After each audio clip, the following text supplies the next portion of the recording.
Very good afternoon to everyone, and welcome to our first festival webinar for this season, My Film Spreading Mental Health Awareness. We really appreciate having you here today as we have a great lineup of panelists who will be sharing their diverse perspectives on our topic today.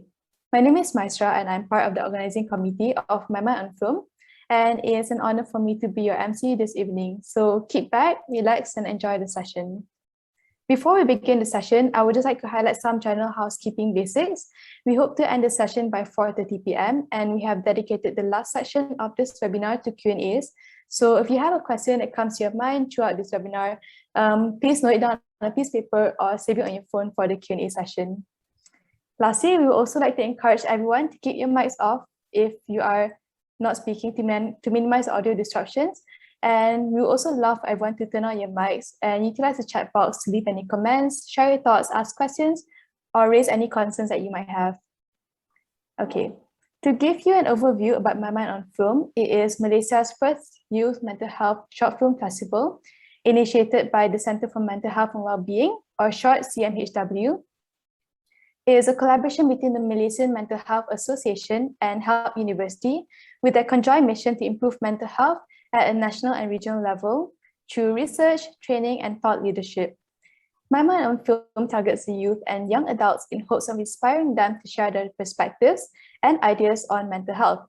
Through this festival, we also hope to break the stigma surrounding mental health and to expose the public to the benefits of being aware of their very own mental well-being. If you are interested to know more about My Mind on Film and our ongoing projects, feel free to visit our social media pages or our website. Okay. Without further ado, I will now be introducing our guest panelists for this evening. Firstly, we have Tunku Mona Riza, director of award-winning film Redha, or also known as Beautiful Pain, produced in 2016, which was nominated for Best Foreign Language Film in the 89 Academy Awards. Tunku is a graduate from New York Film Academy and has been in this industry for over 20 years now. She started in the commercial line and worked her way up from there. Along the way, she also directed films such as Luar Biasa, Parit Jawa, and Uri. And next, we have Sharifah Alicia, writer-director of Short Film Diri, which granted top 10 finalists at the BMW Shortest Film Festival 2014. Alicia was also the only female in the top 10 for that year. She is a film and theatre practitioner, and her work often focuses on the intersection between spirituality and mental health and just about anything that happens in her life. She tries her best to write what she knows, and through her work, she tries to create conversations on topics she cares about. Joining us, we also have Sharifah Ariana, the lead actress in the short film Diri. Ariana is a freelance actress, filmmaker, and producer. Starting as early as the age of 7, she has been active in the film industry since 2002, working with many Malaysian film directors such as Osman Ali, Irma Fatima, and Faisal Ishaq. One of her most notable performances was her role in Muhsin, directed by Yasmin Ahmad, which won several awards from the Berlin International Film Festival 2007 and the Cine Manila International Film Festival 2007. Next, we have My Mind on Film's very own Season 1 finalists, Ahmad Shah and Adam Haikal, whose short film made it to the top 3 films in the young adults category for the first season of the festival. These two budding filmmakers will be sharing their journey creating their finalist film, The Unwritten Path, a short film depicting the struggles of a boy with social anxiety coming to terms with his mental health. Their passion for film began at the youthful age of 16 when they participated in Utusan newspaper's film competition and won third place. And last but not least, we also have Sharifah Ufiya, who will be our moderator for the panel discussion this evening. Farihin is a health psychology graduate and the founding director of NYAWA, a mental health aid association and Ministry of Health official collaborator. Apart from that, she is also a film actress, writer, director, and producer. She made her first cinematic debut as lead actress in Suraya 2020 and is writer-director of Short Film Policy 2021, a film about mental health. Her projects have received over 50 official selections at international film festivals. And with that, I will now be inviting Farihin to take it away. Thank you. Hello, good afternoon, everyone. I hope you guys are well. Firstly, I would like to thank Sarah for the very kind introduction, the entire MMOF team for organizing the event and providing me this opportunity to speak to our esteemed panel of guests today, as well as all of you for joining us this afternoon. It's so encouraging to see all of you joining in the discussion about mental health and films, which are two things I'm rather passionate about. Films are such powerful artistic mediums, which can not only reflect, but also influence societal values and norms. And because of this, I think accurate representation of mental health conditions can play an important role in challenging stigma and encouraging empathy for those that are suffering. And I believe the films that have been produced by our guests today have done exactly that. So without further ado, I would like to begin the panel discussion by allowing our guests to introduce their films. So first of all, I would like to start with Tunku Mona. Thank you for joining us today. Such an honor to speak to you. Would you mind introducing your film, Redha? Okay. First and foremost, thank you for having me here. I get to be amongst wonderful young people. Okay, I'm feeling a little bit old here, but yeah, I'll try to fit in. Okay, I just would like to make it clear. Redha was not a winner for a foreign film in the Academy. Okay, nobody has won that category. So, but yes, Redha was representing Malaysia for the Oscar. Okay, just to clear that bit, okay, so that nobody thinks that, oh, okay, self-claiming, things like that. Okay, so yes, Redha was produced and released in 2016. And Alhamdulillah, it was well received in the circuit of festival. Not so well received by the public, but what I was happy was that film has somehow boost up the awareness of autism, okay, the autism awareness for that particular year and after that. For the very first time, and this is not a claim by me, but it's a claim by many associations, that for the very first time that year in 2016, all over Malaysia, people were doing charity shows, creating awareness, and even Redha was collecting, we were doing a bit of charity screenings whereby the money was used to build centers in places like Labuan and in Sungai Petani and so on and so forth. So that's how Redha was. Yes, it was wonderful. Yeah, it was good. So it was good. Yeah. Thank you. That's that. Yeah, thank you.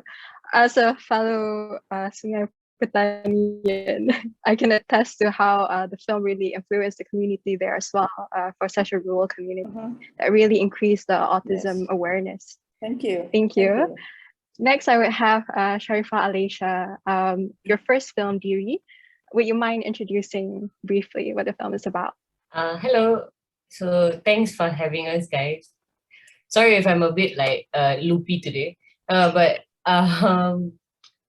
so Diri was my first film ever that I did for my final year project at Sunway University, and I was 21 when I did it. And at that time, I think like I've always been very much about grief. I've always been extremely interested in grief, having lost, like at that point, having lost Yasmin, having lost my grandparents. And it was always something that I was always interested in, this like liminal state, as the atas people say, you know, liminal, like this space between being here and being over there. So I was always interested in that, and that's something that I wanted to portray in my film. And as you all know, I come from a family of 4 girls. So I was always asking the question like, okay, what if one of us isn't there anymore? And then it's just me traveling through my own, at that time, my own mental health issues, along with trying to explore the relationship I had actually with my younger sister, Ariana, and what that would look like, you know, because at that point, I'm so sorry, trigger warning, but at that point I did have, you know, suicidal ideation.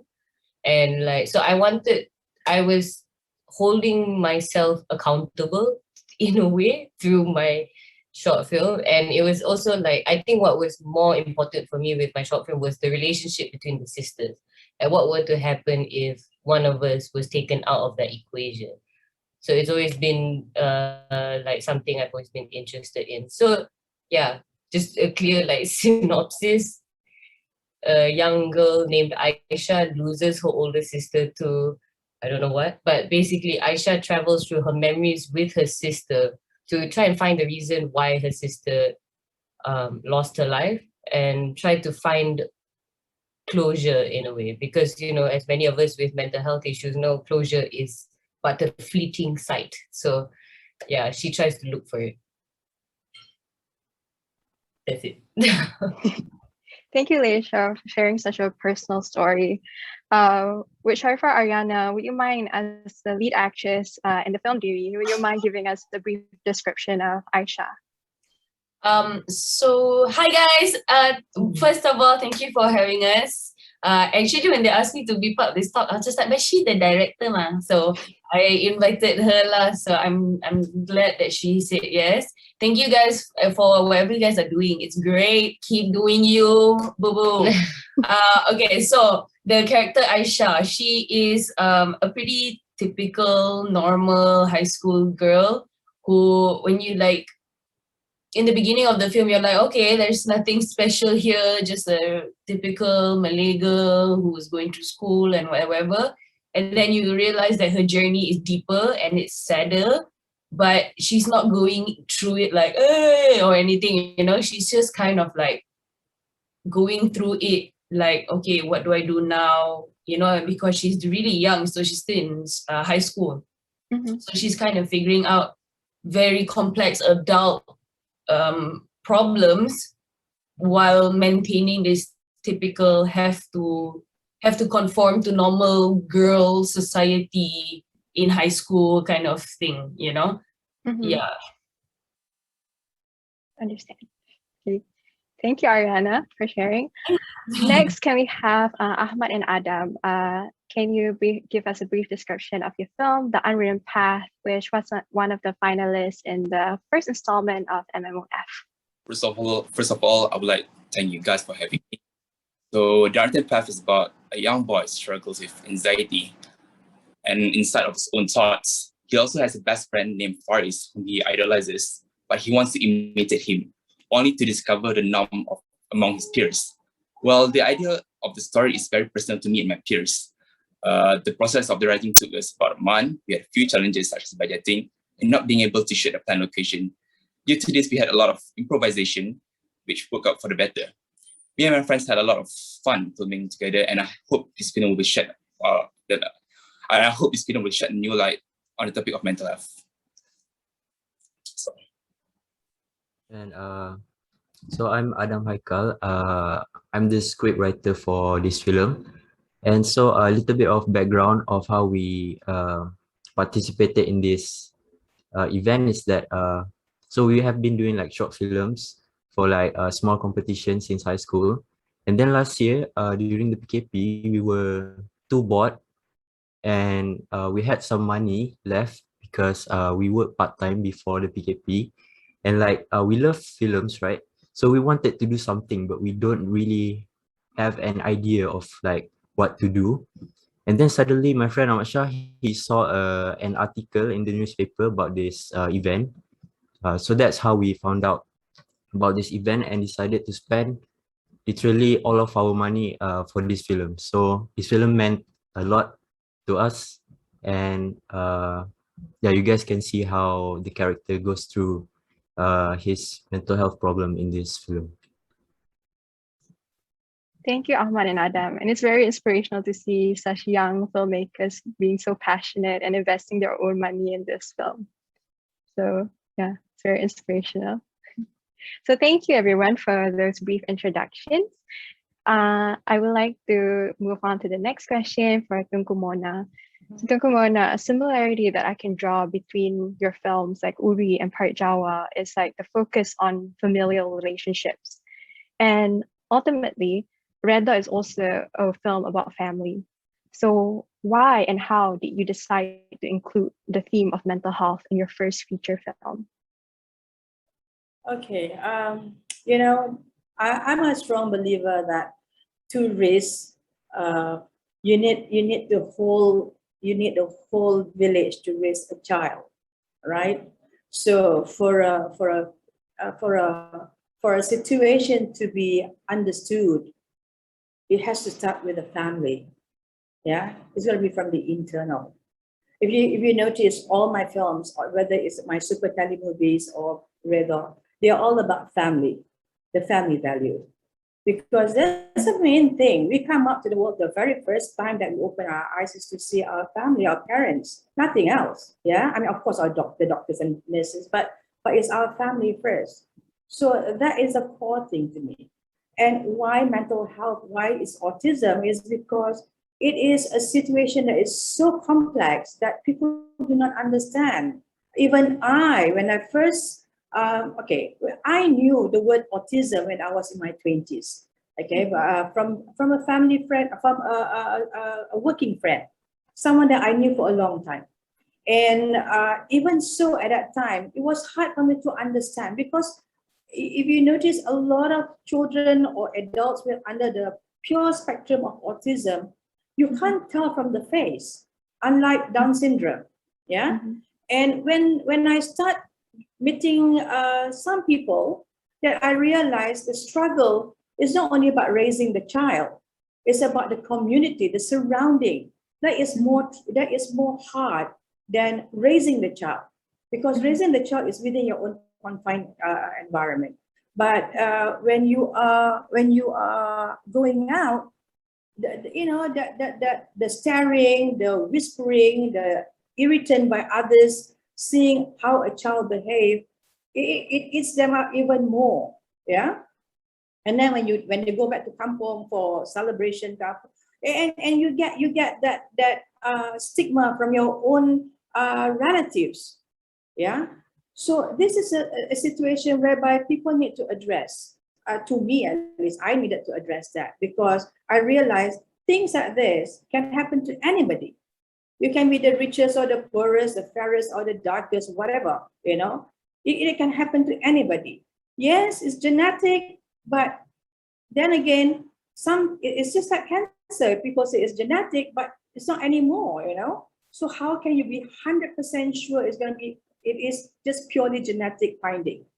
So for me, when I decided to do that, and when I started doing my research, that's when I realized, okay, this is it. This is something that needs to be brought forward, because I can see how complex it is. I can see the struggle, and I'm sure there are many more Mona out there who's curious enough, or maybe who are who have no knowledge at all about autism. Yeah, because when I was young, I mean, much younger, in my 20s, or even in my secondary days or primary school days, I've never heard the word autism. Like I said, I only knew the word autism existed when I was in my 20s, my mid-20s.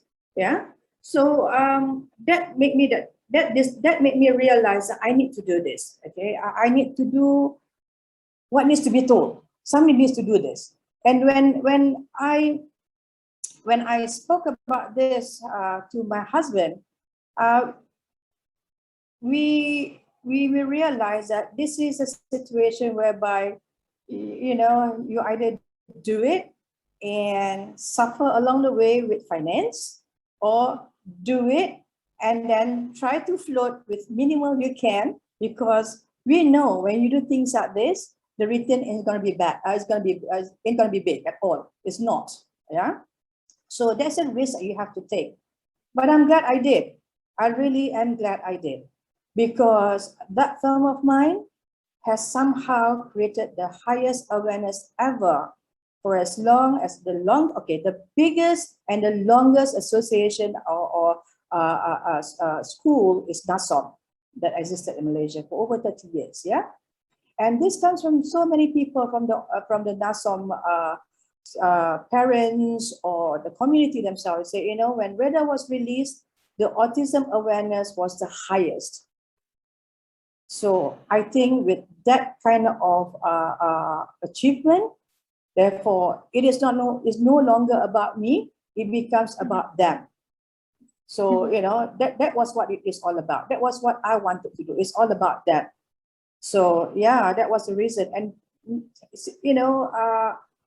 I guess along the way, somehow this film has made a lot of parents, a lot of family able to connect with distant relatives, able to bring up their children, because also there are a lot of feedbacks that come back to me saying that, Kak Mona, because of Redha, many people know what autism is because of the awareness.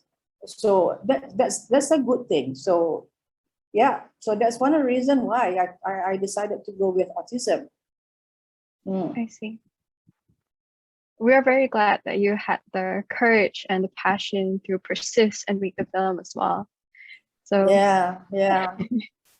As That's a follow-up to that, but is there any experience that you had that actually drew your attention to the struggles of families that have autistic children?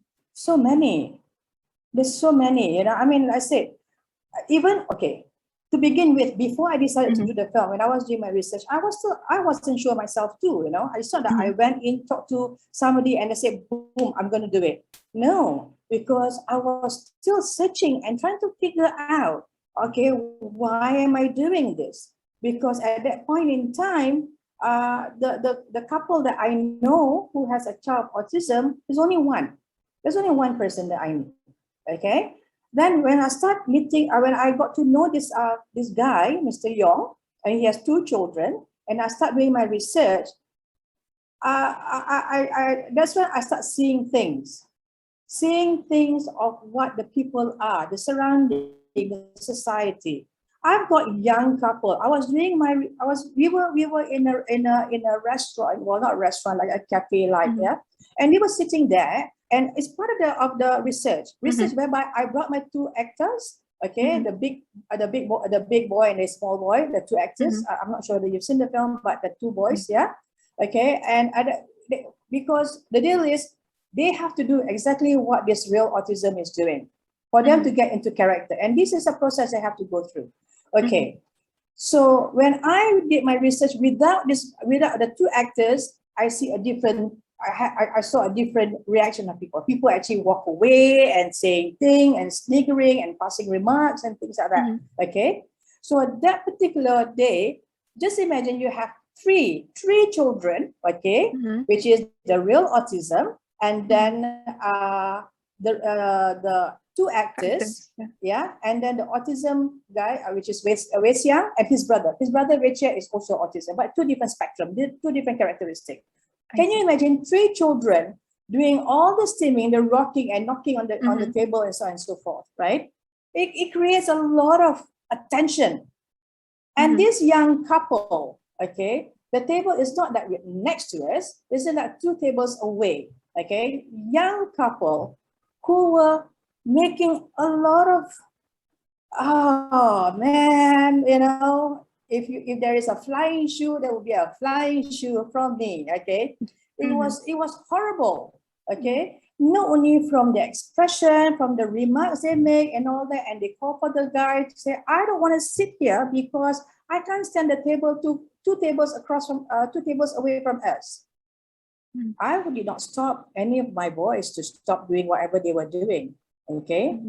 I did not stop because while they are mimicking the real autism boy, I am observing the society, and that is one of the things that makes me like, okay, I'm doing this film. Then another situation. To answer your question, another one is this: we were in a supermarket. Mr. Young, Wei Xiang, okay, which is the autism boy, myself, and my PA. Okay, all I wanted to see is the repetitive characteristic that he has, which means to say, that day he's supposed to buy like 5-6 things, yeah, and so I just want to see how rigid. When they say rigid, what is rigid? So I wanted to see that, yeah. Okay, so we went to the supermarket, and the first thing is, let's say A, B, C, D, E. I purposely jumble up the row of the aisles, yeah? Instead of going number 1, number 2, according to the list, and we just jumble up.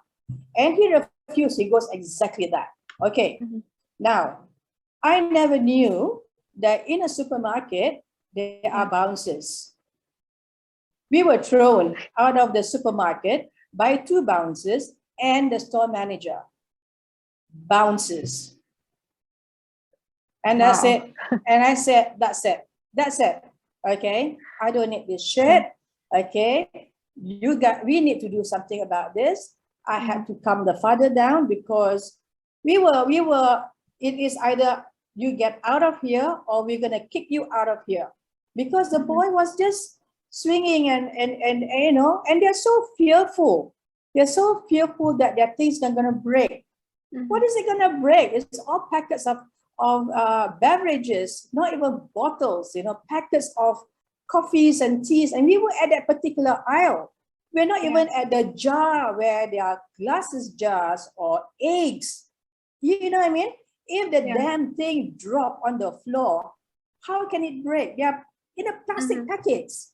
They're not even biscuit. I can understand biscuit is different thing. You know, you'll crumb it. The whole thing becomes like a muesli, like cereal when crackers are broken. So that was it. That was the tip of the whole thing. And I said, okay. And that's when I told my husband, I said, you know what, we gotta do this. And I did it. And I said, you know, break or lose, we just do it and see what happens. You know, at the end of the day, you can only try your best, and the rest you leave it to Allah to decide. So yeah, that's the two big thing. But the supermarket one was the one that says, okay, that's it, you know, done, go. I can imagine how horrendous it is to observe the treatment we have towards people with autism. Yes. I also admire the extent that you went through to prepare your actors Harith and Izzy for the role as well. It's very admirable. Thank you. Because they have a duty to do. They're not there to act and to win awards. They are there to represent the children of autism all around the world. So they got to do it right. That's very true. I'm glad you take it very seriously, and that's really reflected in your film, Redha. Yeah, thank you so much. Thank you. So next, can I have Sharifa Alisha? I mentioned just now about Tunku Mona's focus on familial relationships in her film. And you mentioned just now in previous interviews as well about how your film was actually inspired by your love and relationship for your siblings, which I might add is very well known and adored by a lot of Malaysians. And would you mind sharing why did you decide to include the mental health theme in your film? Was it a deliberate choice? Yeah, so that's the thing. It's like I didn't think of my film as being a mental health film, because my film, what I wanted to do was tell the story of this girl who had lost her sister. And then only after that did people come out to me and like, oh my God, this is a really good film about mental health. And I was like, oh, is it? Cool, all right. Like, so I think that was the most important part to me, because I didn't want to make it, like, I not even didn't want to, I really, like, at that point did not think about it as a mental health film. I was not trying to make it to like advocate for anybody. I was not trying to make it to be like some kind of beacon for someone else. You know, it's like, no hate to the ones who do, because those are needed. But I think at that point in my life, I just wanted, it was kind of a, like, you know, we're all like film students here, right? Like a kind of catharsis for me at that point, to go through like what I had been through with my own mental health journey. And I wanted to be able to tell a story I really cared about, because, you know, it's your final year project, right? So you go through school for 2 years, you learn all these skills, and then you're supposed to put it into action, and then you're like, what do I tell, you know? So I had classmates who wanted to do a like Cantonese action film. And then my other classmates wanted to do a Quentin Tarantino-esque film. And then I came in with I want to talk about like two sisters. So people were obviously like not super interested in my film, but it was because it came from my heart. And I can tell you very honestly, it came from my heart because I wrote that script in 3 hours. Like, because I had these images in my head already playing, and I knew exactly what I wanted to say. I knew exactly what story I wanted to tell. So by the time I had gone to actually write the script, it just came out of me like poof, you know. So, and I'm very grateful for that. That like alhamdulillah, it was simpler for me. But it for me, what was it was just something it was just a story I really wanted to tell. And then only after that, it became a mental health thing, which I'm very grateful for, that people can find something in the film, something in the story that they resonate to, and that they can get a sense of catharsis out of it, because that's what films Yeah. are for, right? We look for what we want out of it. So yeah, Okay. I hope that answers your Yeah, question. yes, it does. Exactly. You mentioned as well that your other classmates were focusing on more flashy films like Quentin Tarantino ones, but you decided to focus on something simpler, which is, I think, reminiscent of the late Yasmin Ahmad's films as well. How much of her work has influenced your own, since you worked with her at such a young age? I think I didn't, it's not like I'm running away from it or anything, but I don't think her films influenced me, but definitely she as a person influenced me. And I think you know, like when you're that young, because I was 14 when I worked with her, when you're that young, you can have, anyone can have an impression on you.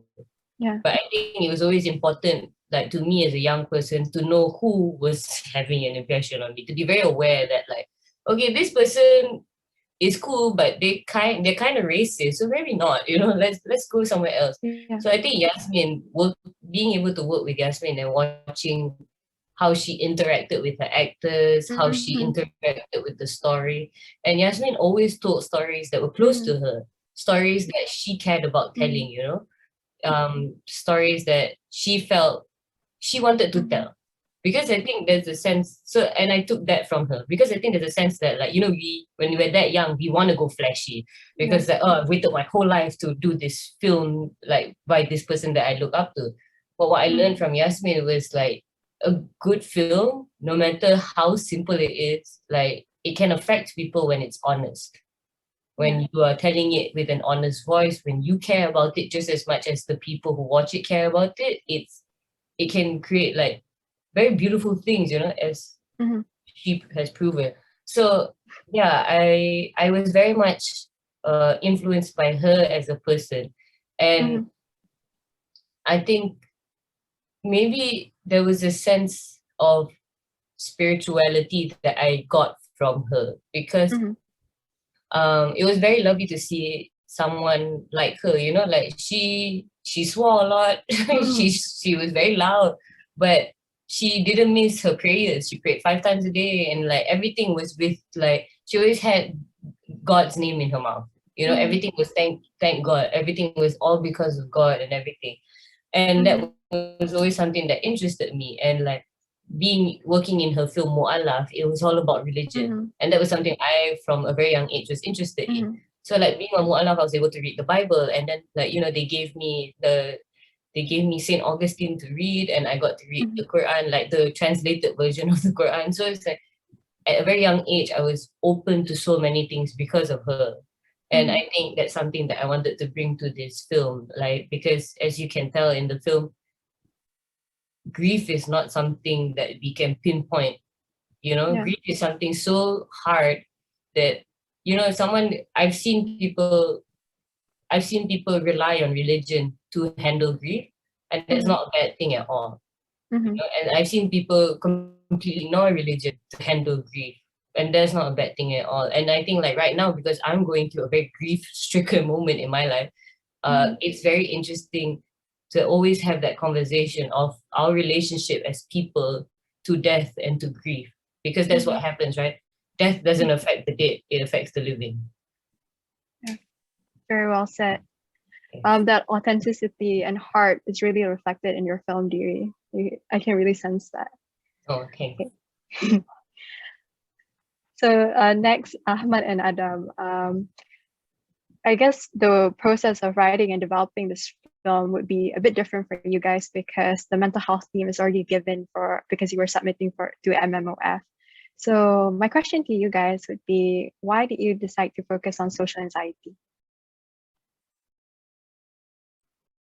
Right. So the reason that we tried to focus on social anxiety is because as a script writer for this film, I personally have an experience with the symptoms of social anxiety. Like, I never got diagnosed or went to a psychologist for social anxiety or mental health, but I did have like the symptoms. So I was aware of this when I was like 12 years old. I was always afraid to socialize. Like even now, like right now speaking in this event, I feel the same thing still. So that's why I wanted to focus on this topic. And also, uh, I think the worst period for me was in high school. That was the worst period for me because um, when I was aware of the symptoms that I had, I used the internet. I searched like for the symptoms, right? And that's how I found out about social anxiety. Mhm. And so when I told my friends about it, um, like how I would shake when I had to like meet with new people, or like I wouldn't know what to talk about when socializing with people. They they would make fun of me because of that. So I would feel like alienated, and I would feel like I didn't belong in this like group, like high schoolers, right? Mhm. So like at one point I didn't even go to recess because during recess there's a lot of people, right, to buy the foods and stuff. I would just starve and like stay in the class because I was so afraid to go. So that's why we focus on this social anxiety, because I want to show to people that uh you should not feel that it's like a weakness, because Mhm. it is much more common than you think. Social anxiety, especially like nowadays with the internet and stuff. I've start to find out that especially in teenagers and college students, a lot of them are suffering with social anxiety and depression. Mhm. So yeah, that's why this topic was personal to me, and that's why I wrote the script with that mental health. I'm very sorry to hear about your struggles and difficulties, especially in high school. I can't actually imagine how hard that is, because I personally suffer from social anxiety when I was younger as well. And you're right, it's more common than most people would think. So I'm very glad you channeled that into the film in a healthy way. Would you like to add something to that, Ahmad? Yeah, yeah, I also got anxiety. I mean, me and Awam also have an anxiety at the same time also.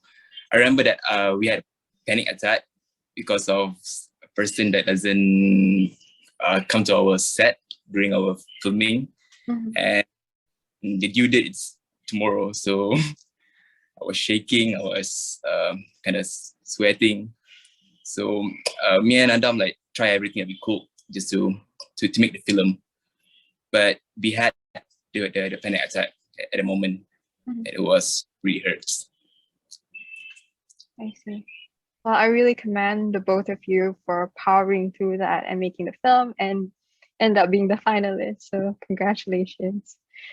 So next, I would like to ask Sharifa Arana, how did you prepare for your role in Diri? Especially given, the sensitivity and heaviness around the issue that the film deals with. I don't know how to answer, man. I was like, just exist because I swear that character was me, like because I had the unfortunate blessing that the writer and director was my sister. So I'm just like, I didn't really have to do much. She was just like, hey, I got a short film that I have to shoot for Sunway, so come and act for me. And I'm like, So when I read the script, because she asked me about first read the script, because I don't want you to just say okay just because it's me, Mm-hmm. I read the script, and then like at the end I was just like crying. Like I was like crying, but it was like tears of like bitter, like I don't know, I was just like, I felt like bestnya, macam like everything was just like coming out. So I felt like, yeah, and then I ran to her, and then I was just like, why would you make me cry? She's like, what do you mean? And then she was like, is it bad? Like tell me, do I need to change things? I was like, no, it's really good. I don't think you should change anything. And like, what the hell do I do now? She was just like, are you gonna act for me or what? I was like, yeah, now what do I do? Like as a director, tell me, what do I do? And she was just like, nothing, like just I don't know, get enough sleep. I'm like, what? So she was just like, it's okay, dude, like we'll figure it out like as we go, And I was like, okay. And at that point, it was the first time lah kan.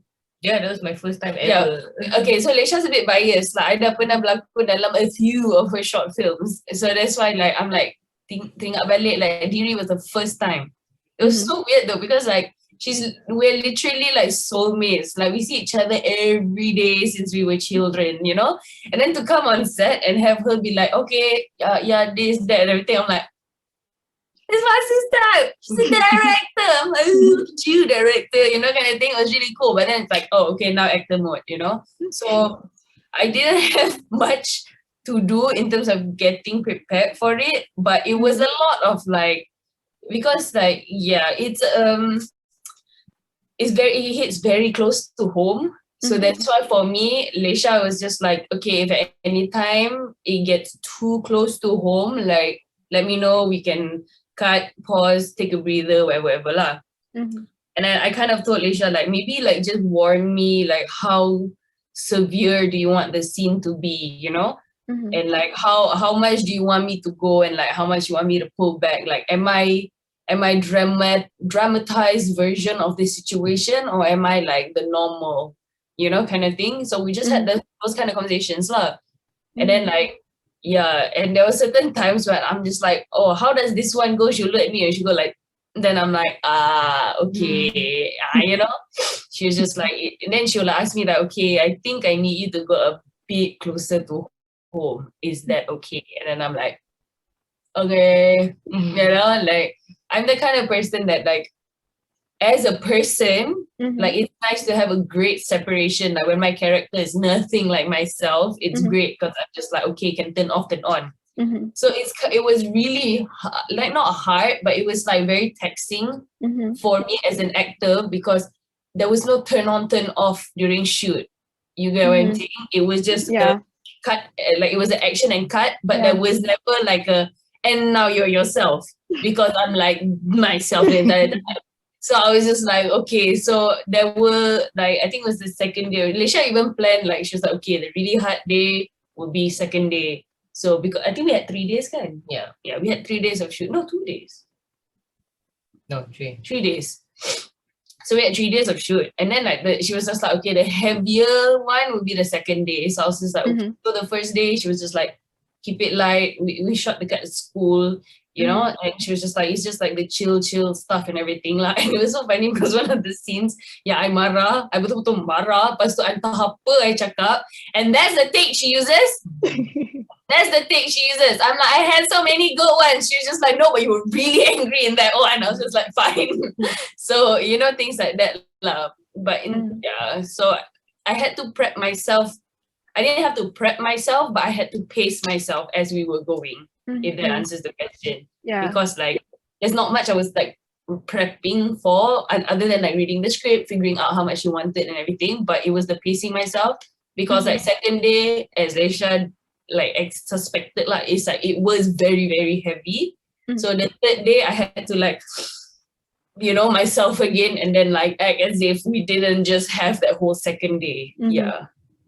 Understand. Taking method acting to a whole new level with just being yourself. That was not like method acting, just like now go, and I was just like, So after the shoot, I really had to take like 2 days of just like, being balled up in the corner of my room, like. But can I just say, like, there's something that I was commended for by James Lee. He said that if you have the resources, use them, So because I was related to very good actors, use them, and like if I can use them and not pay them, do it.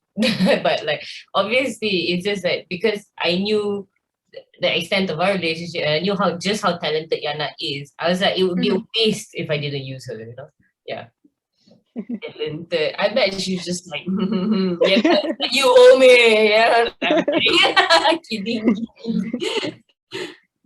Okay, thank you, Ariana, for sharing those insights on how you prepared as an actress. On the other hand, Tunku Mona, as a director, how did you prepare your actors? Not only prepare, but how did you cast and prepare and direct them to ensure that they can accurately portray someone with autism? You shared a bit just now, but would you mind elaborating further?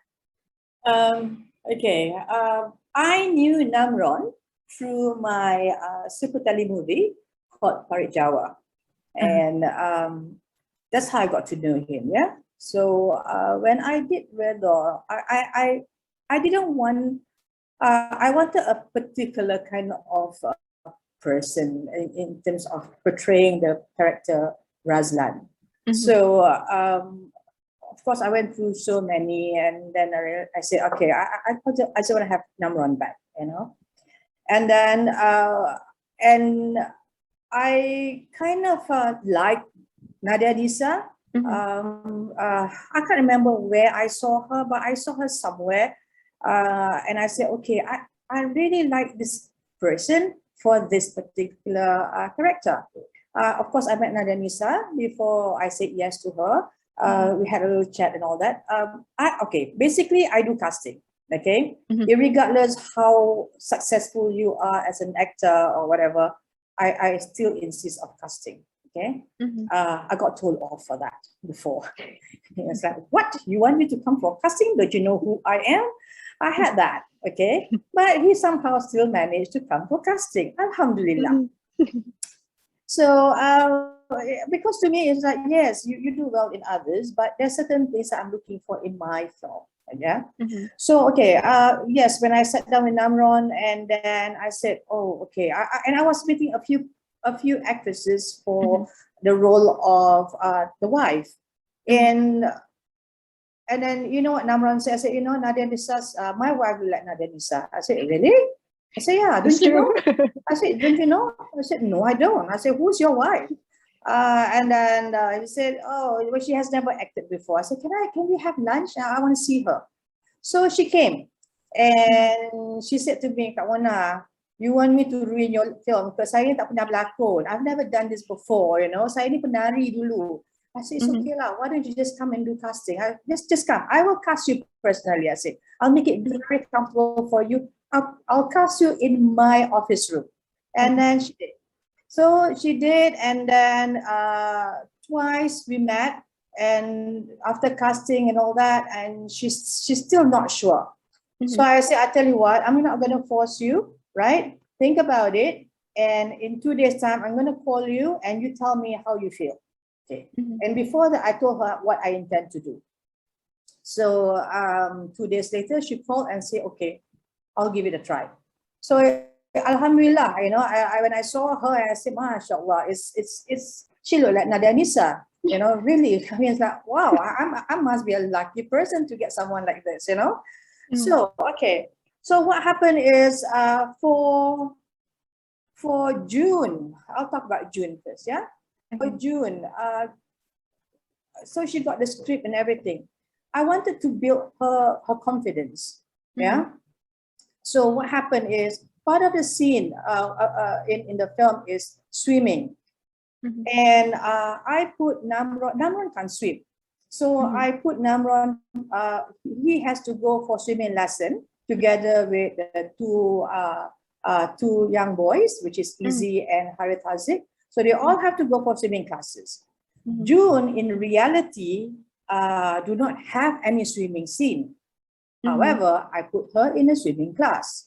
So they all started from baby pool until diving. That's how they progressed. And they had to do it twice a week, every week for many, many months. I see. And by the time she is able to swim with no floats, no nothing, that means like full lap and things like that. So that's when, by then, my script was ready. So I asked her, how do you feel? I said, oh, great. Kak Mona, saya tak kerti berenang, and now I can even do in the Olympic pool, which is the deep one, yeah? So, okay, so when we did the script reading, so she read the script in full by then. And then she asked me this question. I said, Kak Mona, there is no scene of me swimming. I said, no, you don't have any. Why am I swimming? I said, because I want you to believe that you can do whatever you want to do. And that's when she realized, bloody hell, this woman, you know? It's like, why is she doing this to me? So, but when she got stuck, I keep on reminding her, I said, look, you were so fearful of water, and you could swim after that. So don't be fearful, because she had a bad experience apparently when she was much younger. So she had something, anyway, that's besides the point. I mean, you know, in someone believing in her apparently. So she had something like that. So every time there was something that she stuck with, I keep on bringing back to her and all that. So that becomes my, like a little walking stick for her, you know, to make her believe that she can stand, she can walk, she can go far. So that's what I did. And I mean, for Namron, of course, he's a seasoned actor, you know. When I met Namron in Parit Jawa, he wasn't doing, apparently, that's what he said to me, he wasn't doing a lot as how he is today. Because Parit Jawa was in 2011, yeah? And at that time, he was doing not as many as what he is today, lah. So even like Namron, even though he's exposed and all that, and I love his theater, acting, things like that. Even him too, you know, putting him in the water, not somehow it builds him the assurance of, okay, last time I nearly drowned to do a scene in water, but at least now I'm not worried because this, you know, it's all about reverse psychology on who is working on the set with you, you know. So that's how I prepare. With Namron is a lot of script reading and things like that, and then showing him the location. And one person who have things in my head, and I will do my recce. I will do at least 3 recces before I do my final technical recce, so that when I sit down and do the script reading with my actors, I've got slides running, so they know this is where I'm walking, this is where you're walking, this is where you're sitting, so on and so forth. So like Namron, it was a plus point for him, because the scene where he has to drown in my film, we took him in advance. Okay, it was my technical recce, and that technical recce, I also brought my divers and my safety divers, plus the outer camera, that team, yeah. So what happened was, by then Namron is ready. He knows how to tread water and things like that. So what I did was plonking all the positioning all the safety divers around him and putting where the camera is, so that he knows. Okay, somehow, you know, when they have something that's nagging at the back of their head, I notice some people, when they have things like that nagging at the back of their head, it becomes an obstacle for them to go like, okay, you know, let's go to spread their wing. Somehow I realized by doing things like that, and then he saw what we were doing, and since we were doing the diving, the underwater camera test plus the safety diving thingy at the resort where we're going to shoot later on, somehow he could see where he's going to be seated, where he's going to be talking, where he's going to sleep, you know. So he's already at the resort, because we actually condone the resort for ourselves. So that was an easy thing for him, because he already know in advance. Because you know, sometimes you need to make sure that you got to make the actor is part of the location that you're shooting at. You know, the actor up top that you plonk in on the set where people are there, where props are there, where the props has no relationship with the actor at all. You know what I mean? Yeah. Because set, sometimes you walk in and you have no idea what they are. You walk in, right? Yeah. So for Namron, he got that. So Namron was becoming very fluid in this whole thing, the whole process. But for June, that's what I did. Yeah. And so it was good for June, because she needed that at that point in time. The moment we start shooting, and that's it, she starts flying. Okay, she's wonderful actress. Yeah, she is. She is really, really good. Untapped talent. She's truly untapped talent. Okay, she's as virgin as a virgin island. You know, that kind of thing. Really untapped. I wish that she would be seen more by other filmmakers.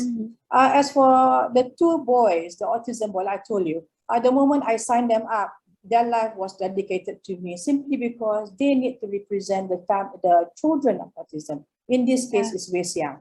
So they have to mimic, they have to be able to follow exactly what the boy does. When Wei Xiang was rolling, Wei Xiang at that time was 14 years old. Yeah. And he can just roll on the floor.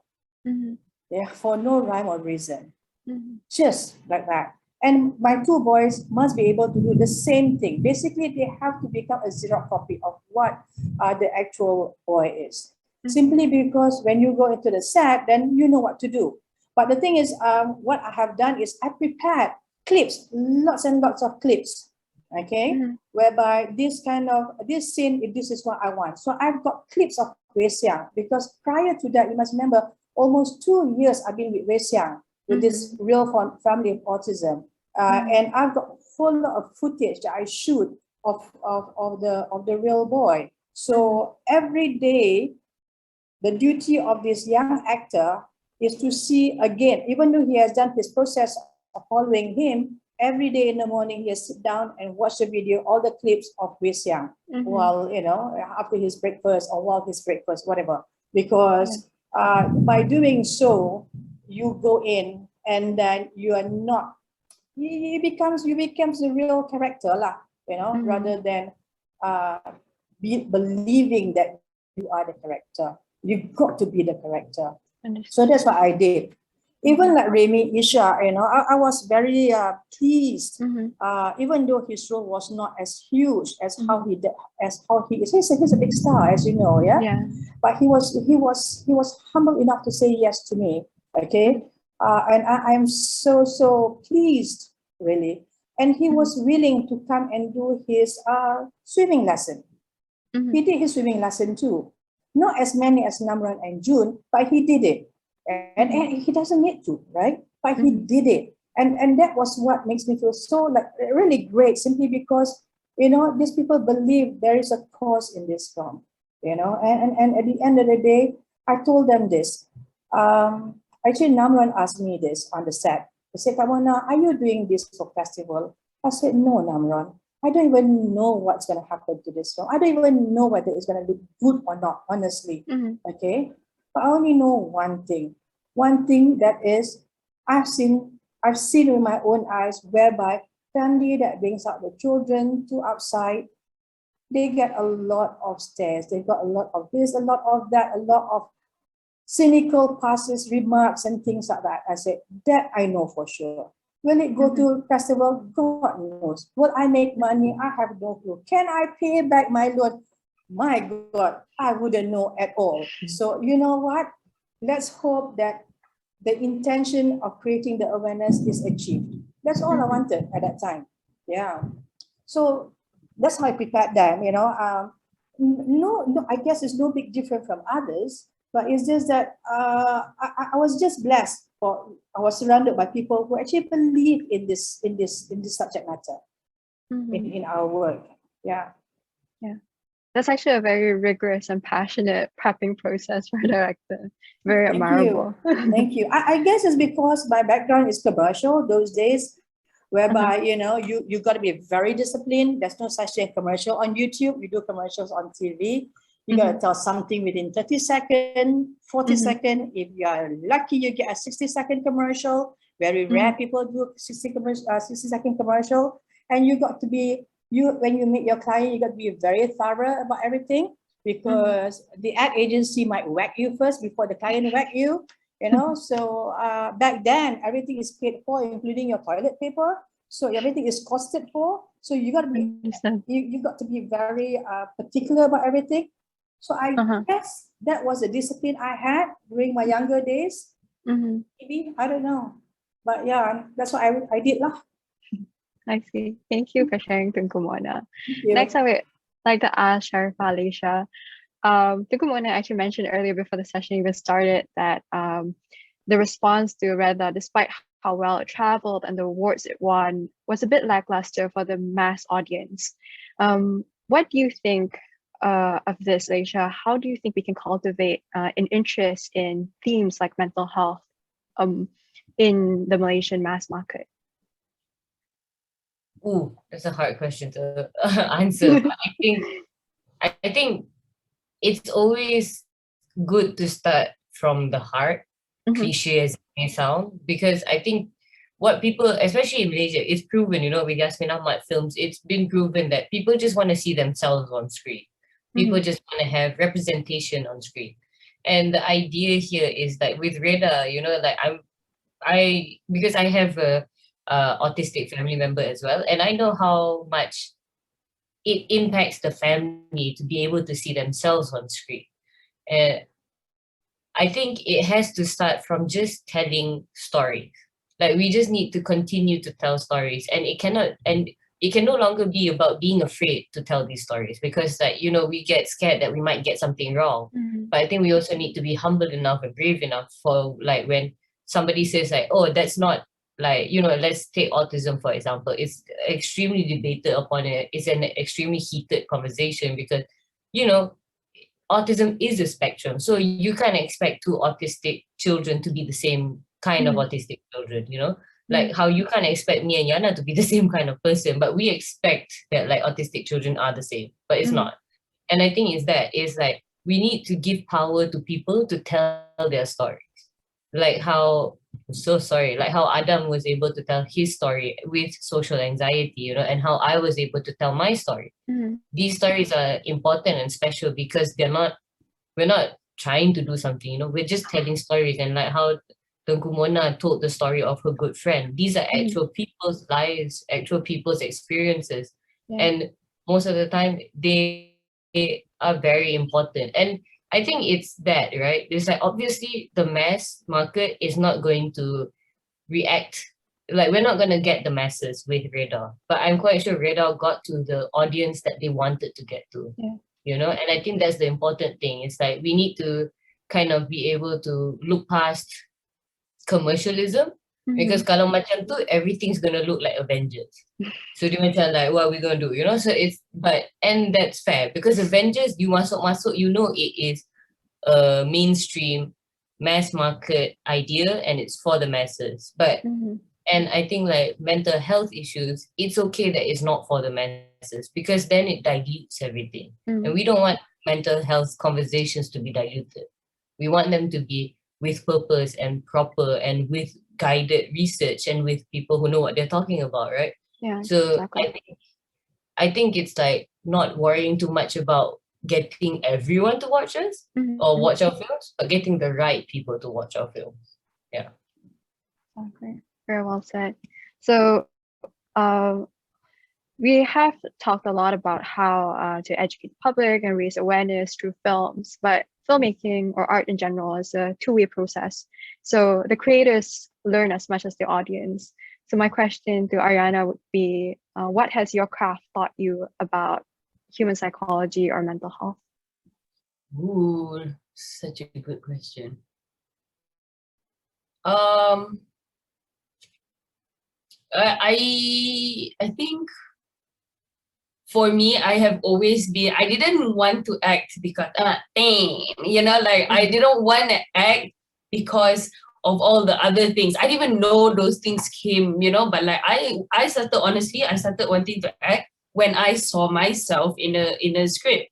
Like, at first, like, because I started really, really young. So you have to admit, like, I have to say that not all the roles that I've done is like, basically my first big role that I really went like, no, it has to be me was Orchid lah. And the reason why I wanted to do it was because I was like, oh my God, that character is me. Like I am that character. So I wanted to do that because of that. And then the longer I went and having to play other roles that are completely not me and everything, I realized that like, oh, I need to pay more attention to people. But in a more like studying them way. But I've always been a person who was studying people. It's really interesting because, you know, there's this saying that like there's only a very few amount of people who can actually speak to people with disabilities or people with special needs, you know. And I feel like I've never had that problem. When I heard that, I was just like, people have difficulties talking to these, like I had autistic friends. Like there was a boy in my school when I was in high school and I was friends with him. And then when I realized that no one was friends with him, I was just kind of like, so okay, I was on the opposite where like I thought everyone was okay with this. And I thought that, I thought that, oh, he's different, but that doesn't make him different, like he's just funnier, or he's just weirder, or but like not weird as in like weird, but because he was a weird kid lah, but he wasn't weird because of autism. He was weird because he was my friend, and like I found things that he did was weird, kind of thing. But the same way they think I, and he was like, this girl is weird, that kind of weird. And then like, so as an actor, I feel like, especially dulu, I was just like, oh, I want to try all the characters, like I want to act it all, I want to be in every film, But then I was like, at the same time, you just sometimes have to give space to the people who are going through that, who do know more about it, sometimes. So, because like when I was studying overseas, I worked part-time with this acting theatre company that were training people with disabilities. So I worked with all kinds of disabilities, and most of them had autism, most of them were Down syndrome, some had cerebral palsy, all kinds of things. And I was there as like to mediate between the trainer, the teacher lah, and then there was me who like made sure everyone was fine, and then the students, And then I realized like I felt like, wow, it's so cool that literally dekat sana diorang nak cari orang berlakon. Diorang tak cari orang berlakon, diorang cari orang yang ada disability itu untuk berlakon. So you can literally search, oh, this kid has autism, tapi dia seorang pelakon. So you can take, you know what I'm saying? So for me, it's like, if the role was like someone who was friends with someone who's autistic, or someone who, grew up with, it's like a pick and choose. Like for me, as an actor, I feel like it's my responsibility to not be selfish. And like, for me, it's like not everything needs to be you, like not everything needs to be you, and like if you are like talent out of the way lah, like can you do that role? I'm sure you can, but the thing is like the message and like what are you trying to do? Like how are we trying to get this?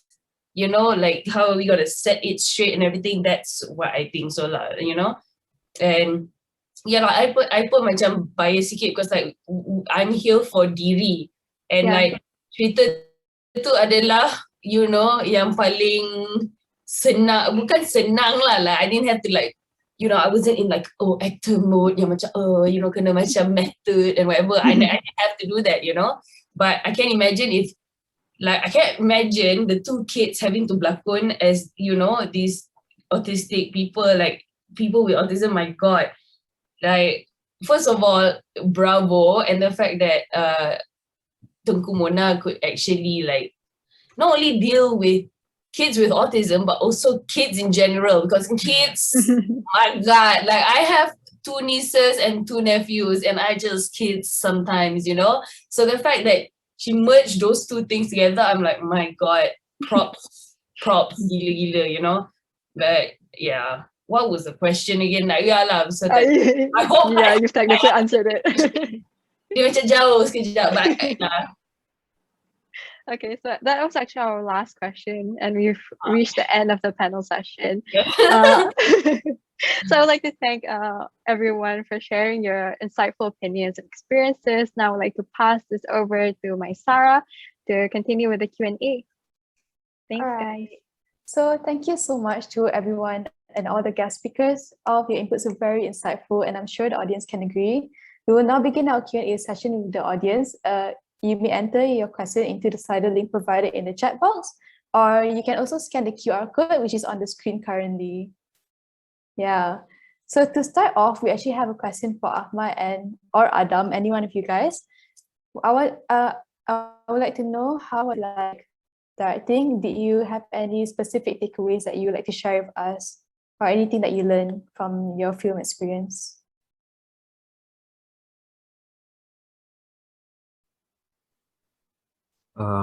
Right, so I would like to talk about the mental health part of the film. So something that has helped me with the social anxiety is I know that some people don't like to hear this. Usually when we like tell our parents or something about problems or our like mental health problems, anything, they will say like look at the people that have it worse than us, right? And then it makes us feel like our problems like invalid, something like that. But in my opinion, like this is my personal experience, it has actually helped me because it helped me become grateful. I think gratitude is something that is taught in Islam, like in our religion, Islam, and it's actually helpful uh, for me to deal with this social anxiety problem personally. It might be different for other people, because when we are grateful, um, when we look like people that have it worse than us and stuff like that, we don't feel alone. We feel like there are other people that are also fighting. So yeah, that's like my personal experience with social anxiety that I think might help other people. Thank you. Thank you so much for sharing that. That was very nice and well said. How about Ahmad? Do you have any takeaways that you'd like to share with us? Well, I think after that your brain is like a muscle, like it's a hard worker. It generates entrainment inside there. Sometimes at an odd hours of the night or odd hours of the day, the thought of it generates does not define you. That's my gift opening on my film. All right, thank you. Thank you so much for that, Adam and Ahmad, for sharing your thoughts about your film, The Unwritten Path. If any of you guys would like to ask any questions, feel free to unmute your mics and turn on your cameras, and you can direct your questions directly to the speakers if you would like to do that. Also, feel free to text inside the chat box.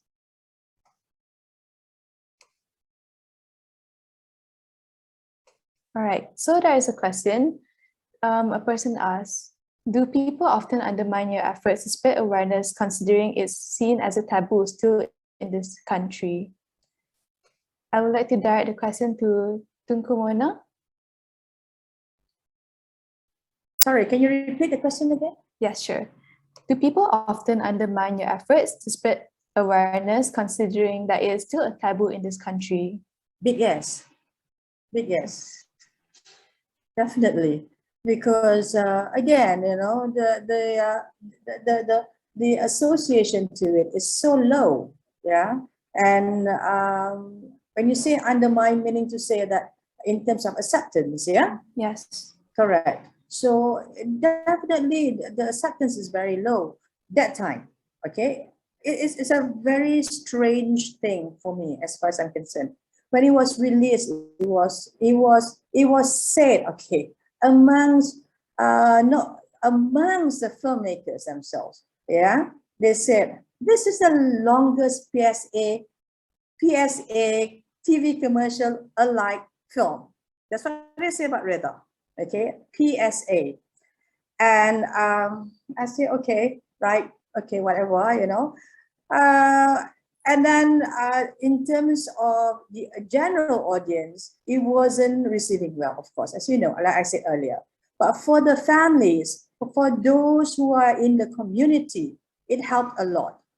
It really helped a lot. It boosted up the whole awareness. But today, it was released in 2016.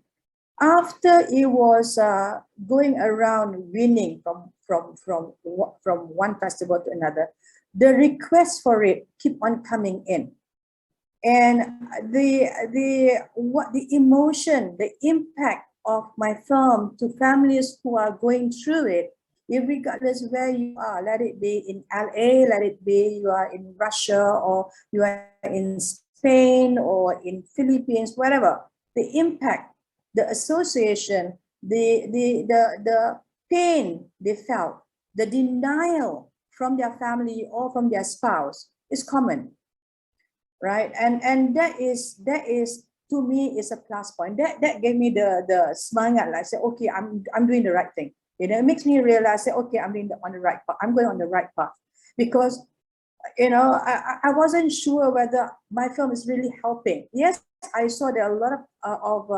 of events going on in relation to autism awareness, but was that enough? But the moment it starts to travel, that's when I realized, okay, I'm on the right path.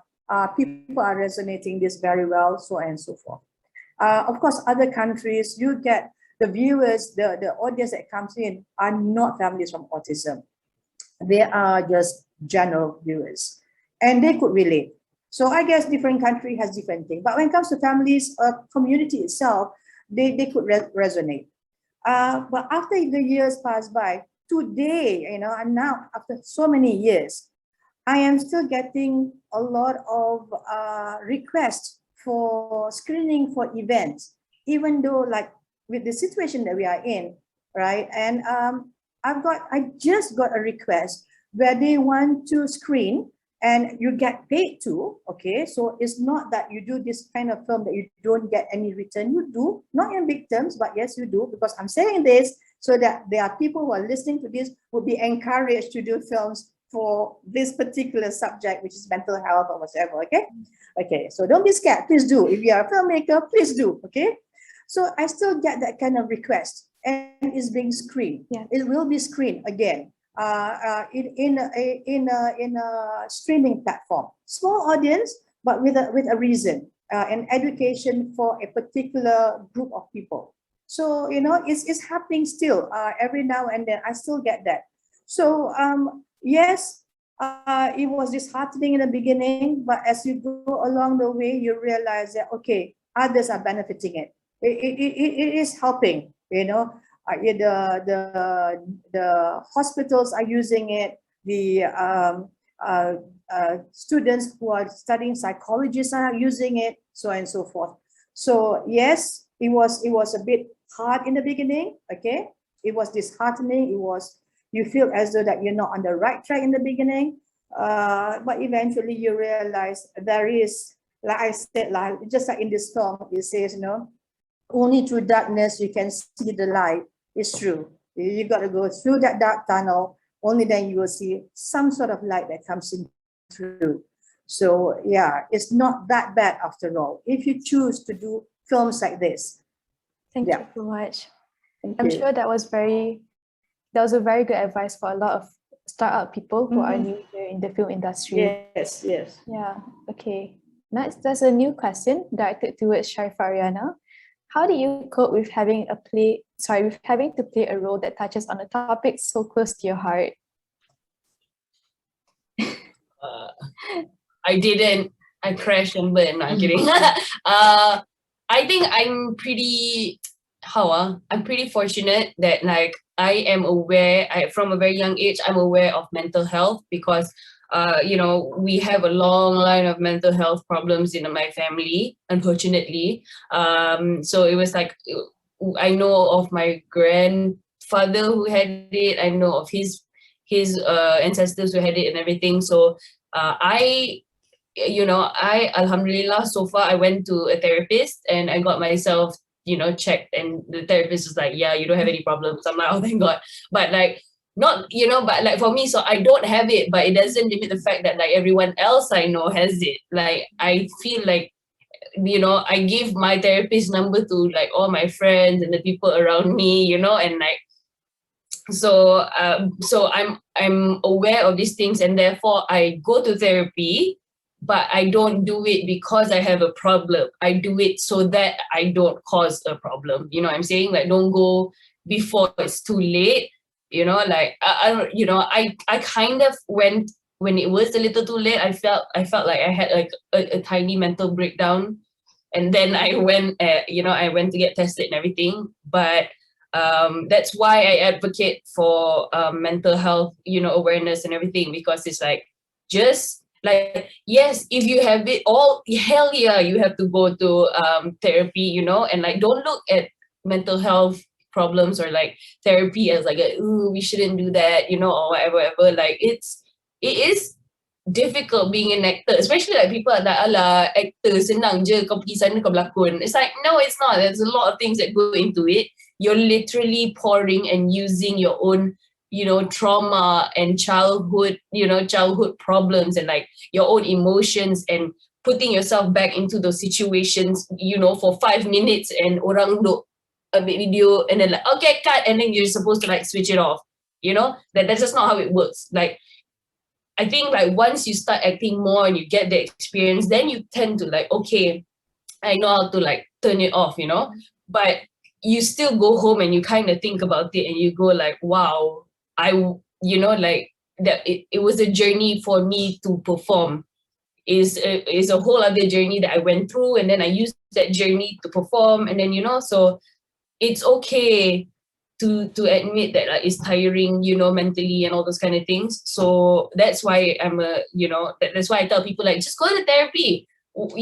Especially nowadays, it's so you can find places that are really, really cheap. Some are even free. There's always this thing yang macam, oh, kalau pergi therapy aku gila. Like, no, who said that? No, like that's not it. And like, let's say if you are gila, so like just go anyways lah. All the more reason to go. Kind of thing. So I think for me, how I coped was like I was heavily self-aware, but I was kind of like lucky in a way that is because I'm aware of mental health before and everything. Then I was like, aware, like, okay, that was like a heavy thing you just went through. Like, check in with myself. Are you okay? Like, do you need to talk to people? And I'm lucky enough that, I have a very strong family support system. So like, I can talk to my parents like, yo, I feel this right now and I don't know what it is, and then they can tell me like, okay, maybe it's this, maybe it's that. I have my sister who is usually telling me exactly how I feel without, like, because I'm always like, what is this? And she's just like, it's just that. And I'm like, oh, okay, But if, let's say, you don't have any of those in your family, then you can go and see a therapist. And like, therapists are great. Like when the first time I went to therapy, it's as if I unlocked like this whole like 20-something years of my life, because like you never pergi. And like usually you're telling yourself like, oh, it's all right, people have it worse. So it's like, oh, I'm not like homeless or broke or whatever, so I don't deserve to feel sad, that kind of thing. But then when you go to a therapist and therapist is like, yeah, your feelings are valid, you're like, oh, you're like, it is. And then the therapist is like, yeah, it's normal, you can feel sad. And you're like, wow, it's like things that actually makes sense, but because everyone is so harsh on themselves, like so harsh, it's always your like that voice in your head telling you that you suck before anyone else does. So that is the voice that you have to like really self-aware, like you have to like really listen to that voice and go like, no, yeah. And that's how I coped with it lah, basically just listening to the voices in my head. That's how I coped. Yeah. Sounds crazy, but yeah. Yeah, I definitely agree that people often think that you have to reach rock bottom before going for therapy, but actually it's better to prevent it before it gets worse. Exactly. So that's a very, very good point. Yeah. Okay. Because like, like even like the people that I went to, like the psychologist that I go to, she was like, because she was I just go to, like, she's an intern lah, so she's like studying and also trying to do it professionally.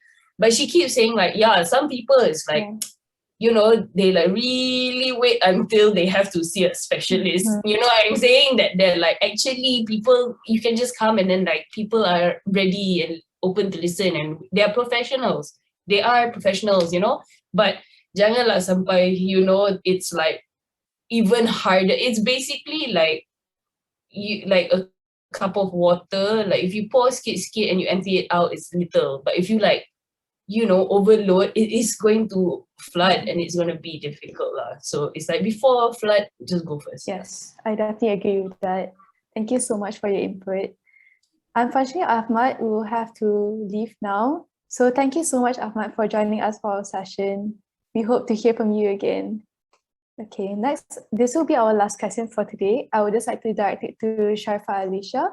What is your biggest advice according to your own personal experience to young aspiring filmmakers to mainstream or making a career in the filmmaking in the future?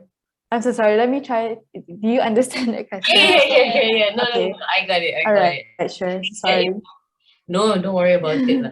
I think it's just a hard question. Yeah. I know it's not a question because like, I can say whatever and it would be considered advice, right? Mhm. But I think like I really want to be able to give I want to be able to say something that you guys can really like carry with you. But I think the most important thing is have faith, because we're in a country where everything's not great right now.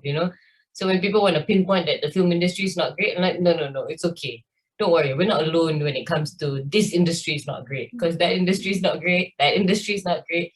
But I think what we really need to have, or what you really need to have as a filmmaker, is to have faith. Because like when filmmakers, we tell people's stories, we tell our own stories, we tell human stories. And you can't do that if you don't like humans. You can't do that if you don't like other people and if you don't care about other people, because you need to have compassion and you need to have empathy and care for the people around you for you to be able to tell the stories around you.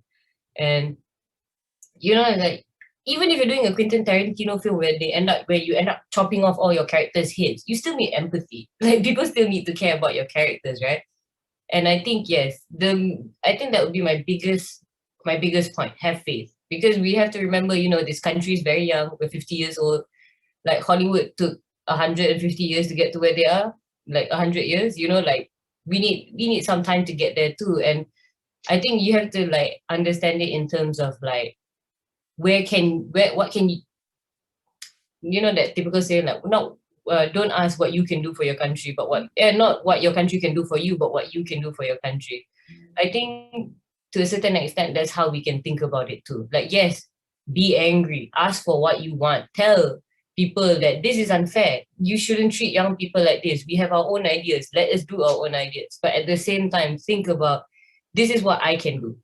And like, banding together to create a film festival for mental health, that's something that you can do.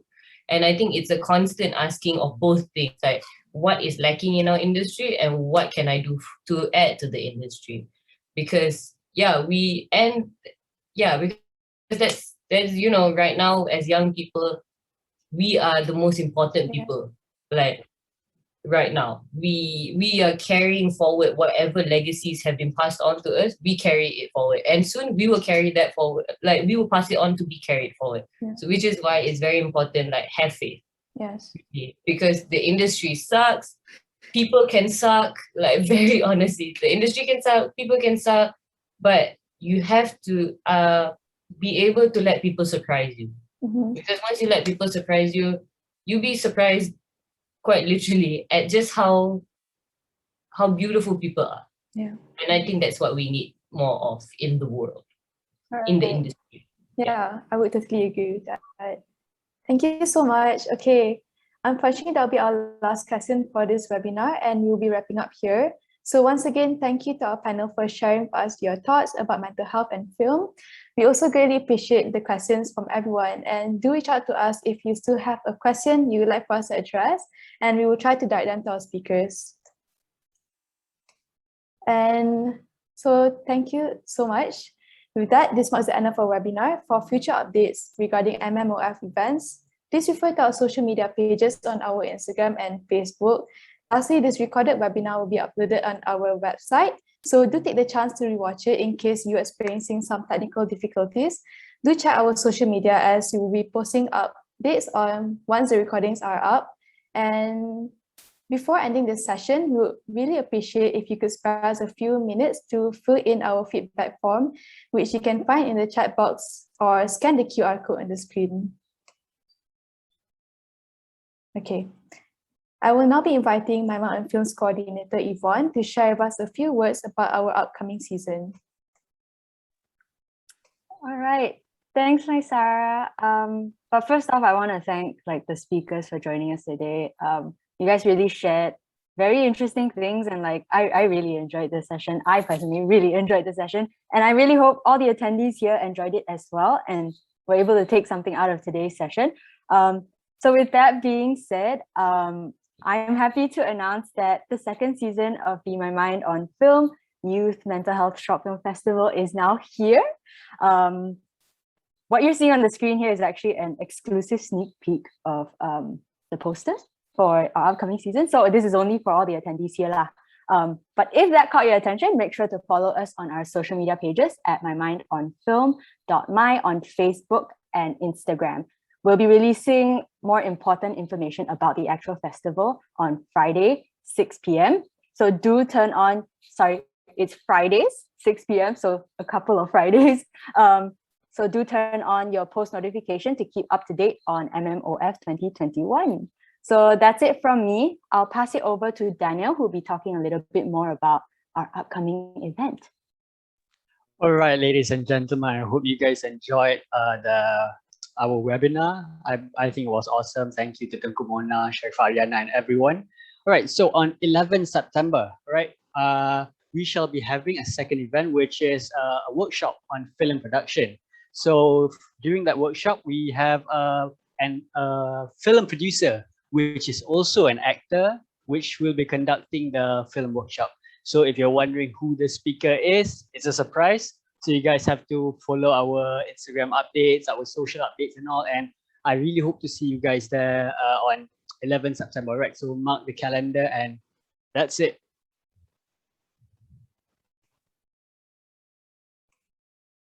Once again, thank you all. Thank you so much to all of our guest speakers, Tunku Mona, Farihin, Sharfa Ariana, Sharfa Alisha, Ahmad Shah, and Adam. Yeah.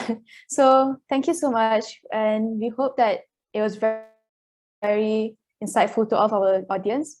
Thank you so much for all of our guest speakers for sharing with us your journey of being in the film industry and your points about mental health. And thank you to all our participants for taking the time to attend this session. Please be safe, be healthy, be well. And with that, thank you so much. We'll be ending our session here. Okay. Bye, everybody. Bye-bye, everyone. Thank you so much. Thank you. Bye. Bye. Bye-bye. Thank you. Thank you so much, Tunku Mona. Thank you, Tunku Mona. Thank you. Bye. See ya.